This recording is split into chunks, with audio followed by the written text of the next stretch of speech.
Welcome everybody to a freezing cold east of London. And today we're going to be doing a race test of these. The Asics Super Blast. Right guys, welcome to a very cold east of London. It's -5 and we're doing a race test, like I said, of the Super Blast. Why?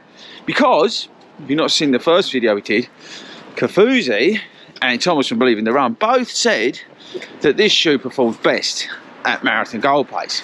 So that's what we're going to do today. We've got a 6 mile 10k run. It's very icy, it's very cold, so we're only going to run it at goal pace.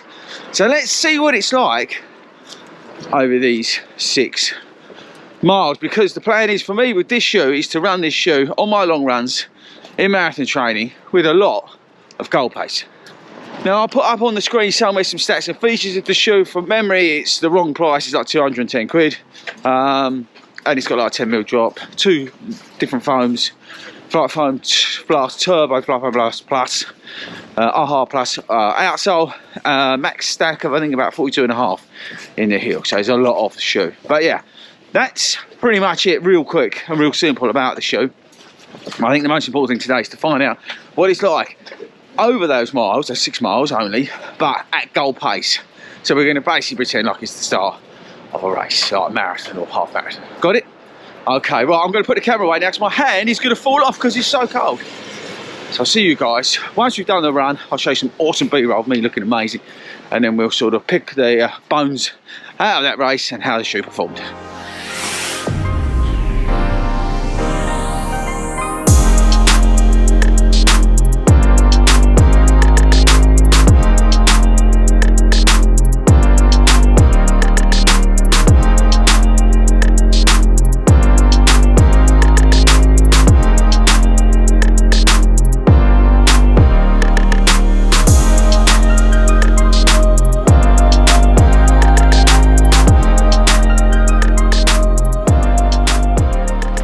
Right, so we're done and dusted with the, what was it?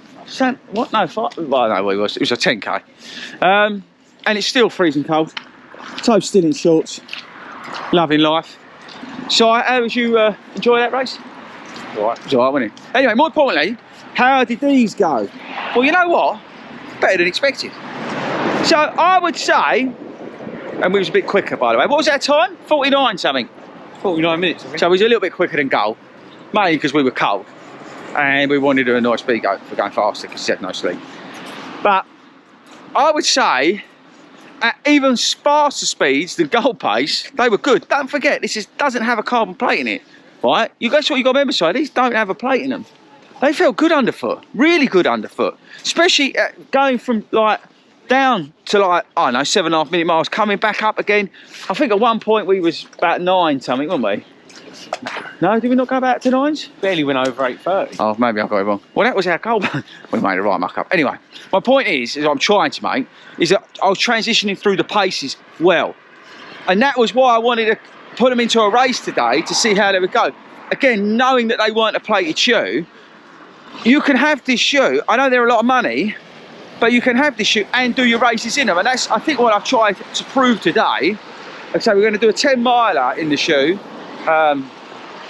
As well, but it's just a great shoe, it really is, because you, as I said in the first video I did, you can go long in it, you can get your marathon pace in it, you can do a few races in it. So again, marathon training vlog, think about a marathon training vlog, you want 1 or 2 races in there, right, to sort of test kit, test how you're feeling, racecraft, all that sort of stuff, right?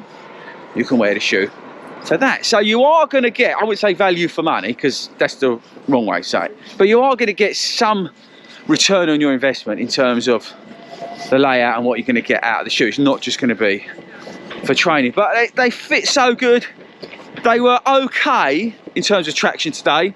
It was icy and slippery, wasn't it, the course? Yeah, but I'm not being funny, I don't think you can take that away from the shoe. Anything would be slippery out there today. So they were probably, alright, speed goats. Why you'd wear speed goats to a 10k race, I've got no idea. But my point is that despite them having a poor outsole relative to the other shoes you can buy, they did well. So overall, I just think they're a great shoe. That's it. I can't say any more than that. If you put me on a spot, rated it out of 10 as a shoe, I'd give it a 7.5. And that might seem light, but the reason I'm giving it a 7.5 versus a 9 or a 10, which is probably what I give the shoe, is because it's £209. There's no way this shoe should be £209. Like I said in the first video, it should be £165. Or, right, let's say worst case, £190, which is still a lot of money. But get a code, gets discounted down, see what I mean?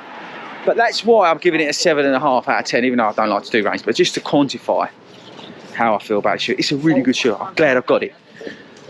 But I wouldn't necessarily advise you to buy it unless you can get it cheaper. Okay, right, that's it guys. Catch you later.